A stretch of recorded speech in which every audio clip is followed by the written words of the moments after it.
Hello again, mayroon ulit akong gamot sa buhok na ipapakita sa inyo at kayo na ang bahala kung magugustuhan nyo. Depende sa result na makikita nyo sa aking buhok.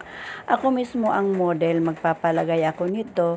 Ito ang product ng Bremud Premium Series. At magpapa-highlights ako. Ang Bremud Premium Series Bleaching Powder ang aking gagamitin. Ang ratio ko ay 1:1.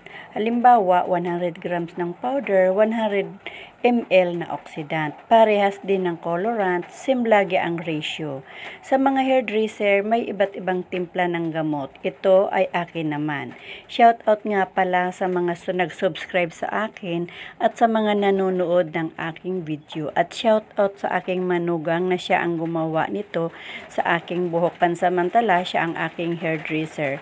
First time niyang gumawa nito kasi lagi lang ang ginagawa niya ay nagre-reband lang siya. Ngayon naman ay highlights. Kasi sabi ko, subukan niyang mag-highlights. Ako naman ang kanyang model.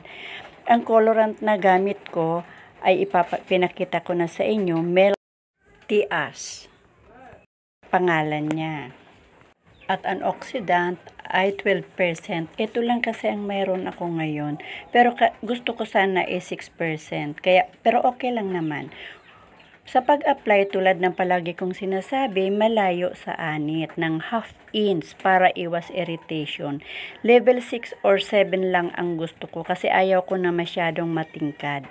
After that, pina-applyan ko na ng colorant at binabad ng 30 minutes. Pagbanlaw, kailangan lagyan ng treatment. Ako kasi hindi ko na pinalagyan kasi gabi na. Kailangan ko nang magsaing. Pero pag sa client, kailangan lagyan natin ng treatment para makintab ang kanyang buhok para maganda ang effect. Eto na ang result sa akin. Okay na yan kahit hindi masyadong matingkad. Taya naman talaga ang gusto ko sa aking buhok. Ipinakita ko lang talaga sa inyo ang gamot na aking gamit. Napakaganda niya. Try nyo rin guys.